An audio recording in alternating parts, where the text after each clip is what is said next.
Welcome to this video series focused on learning Microsoft Azure. This series is designed to get you up and running with Microsoft Azure quickly. If you prefer written documentation, the article for this topic can be found on my blog, which will be linked in the video description. This is part 4, and we are going to be creating an Azure hosted virtual machine. So to start, I'm logged into the Azure portal, and I'm going to go to Create Resource. Under Create Resources, we can select Virtual Machine, and this will take us to the Virtual Machine wizard. In this subscription, I've got nothing pre-provisioned, so we're going to create everything from scratch in this one wizard. The first thing we want to do is select our subscription. I've only got one, so I'm just going to select my first subscription. For a resource group, I'm going to create a new resource group to house all of the resources that get created for this virtual machine. So I'll call this RG for resource group VM demo. Now I'm going to give the virtual machine a host name. We'll call this VM Demo 1.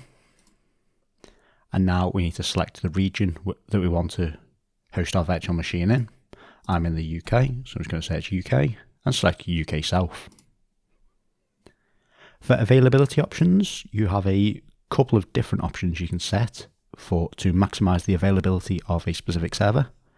As we are deploying just one server, I'm going to select no infrastructure redundancy required.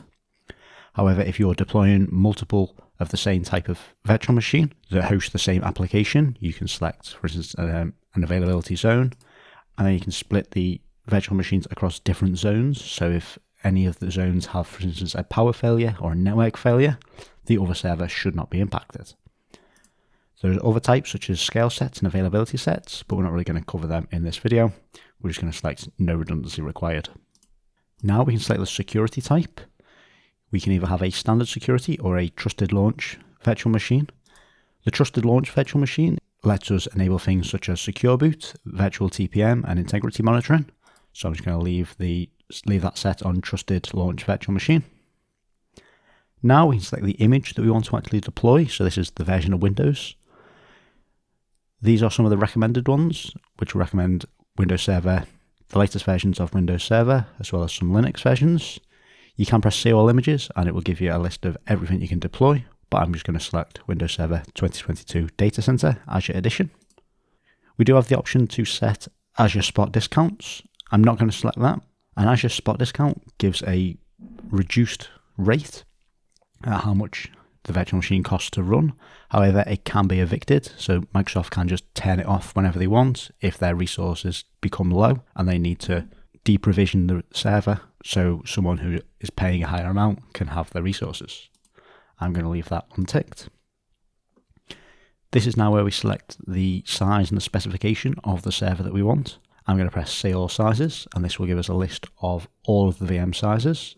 As we can see, there are 601 different sizes that we can choose. That is just in the region UK South. Not all sizes are available in all regions, so you might need to check to make sure that the one you want is available in the region you select. There are different types of resources you can have. Some of them focus on having more memory, some of them focus on having more CPU. So for instance, the E-series, you can see that these have got 2 CPUs and 16 gig of RAM or 32 gig, so they are memory optimized, as we can see here. There are general purpose, and they're also compute optimized, where they have more cores per gigabyte of RAM. But I'm just going to select a general purpose one and go with B2S, and then press select. So now I've got the standard B2S, and it gives us the price. Now we need to set an administrator password. So this is the local administrator account on the server. I'm going to set that as azadmin, and then a password.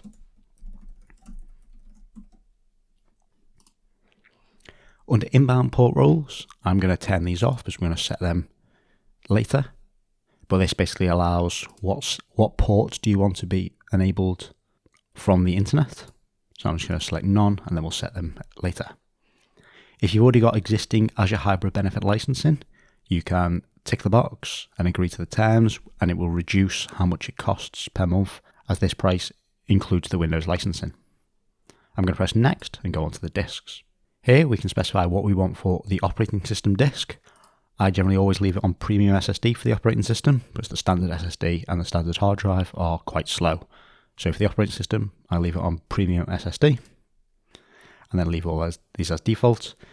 If you want, you can untick delete with VM. So if you delete the virtual machine, it will keep the drive and whatever data's on it, and then you can delete it at a later date or attach it to another machine. I'm just going to leave that as delete with virtual machine. Leave all the keys as platform managed. If you want, you can create more disks, so such as data drives, anything like that, by attaching a new disk, but we'll do that later. And then I'm just going to press next to go onto the networking.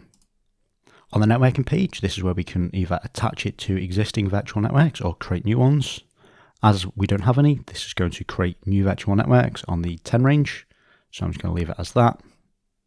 But if you do have them, you can select what subnet you want and what virtual network. But as I have not created any, this will create it for us. If you want your machine to have a public IP address, you can leave this as set, or you can press none so it doesn't get a public IP. For the NIC security group, I'm going to leave that as basic, and then inbound ports, leave these as none, and we'll change it later. You can also set it to delete the public IP and the NIC when the VM is deleted. And then under load balancing, you can also attach it to a load balancer if you have one. So you just select the load balancer, and in the drop down, we'll have your load balancer if you've got any, but I don't have any, so I'll just leave that as none. Under management, I'm going to leave all this as default. You can attach this to Azure Active Directory and then use your Azure AD logins. However, I haven't got that fully set up, so I'm just going to leave all these as blank and then go on to the monitoring. Here we can configure some alerts, so if we tick the box and then configure, we can then set up alerts based on the resource consumption. I'm not going to set these up as this is a whole other thing we can do, so I'm just going to leave that off and then go on to advanced.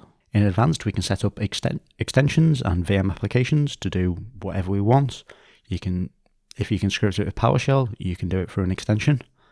However, that is a bit out of scope from this, so I'm just going to press next and leave all this as blank.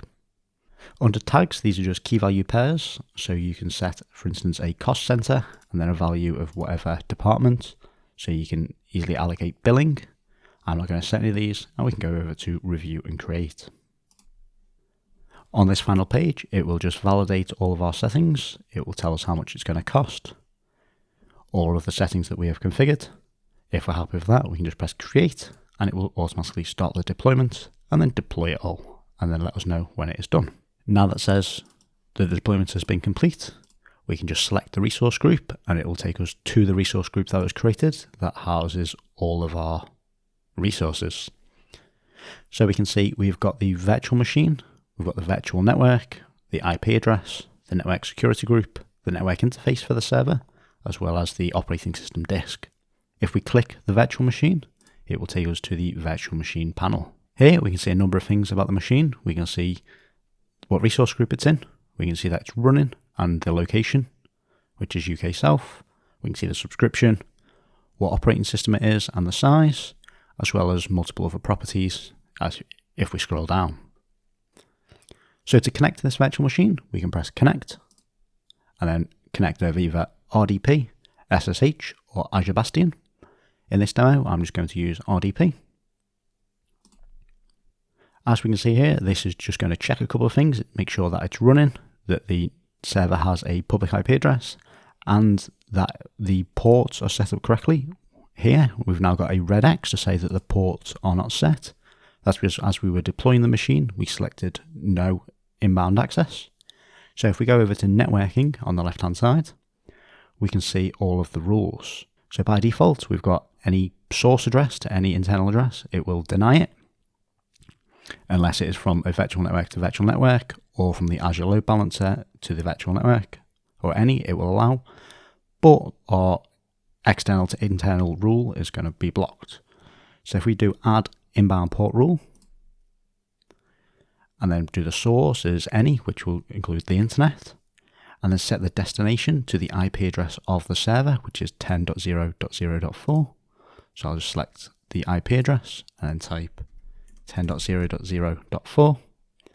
And then for the service, we can either leave it as custom and type in port ranges. You can type multiple here, so we can do 8080, and then we can do 3389. And if you wanted to allow HTTP or HTTPS, we can do 80 and 443. But for this, I'm just going to select RDP from the service. It will do that manually. It'll give it a name, and we can just press add. Now that that rule's been added, it's automatically shown up, and we can see port 3389 from any IP address to our internal server is set to allow. So if we go back to connect, and then this will check and it should pass, it'll go green. There we go, that's now gone green to say that we can actually connect. So if we just download the RDP file and then run it, it will automatically fill in all of the details, and then we can just press connect. And then it will ask us for a username and password. For the username and password, it was just what we set in the wizard, which was azadmin, and then the password, and then we can just OK. Press yes to the certificate, and it should connect us to our server.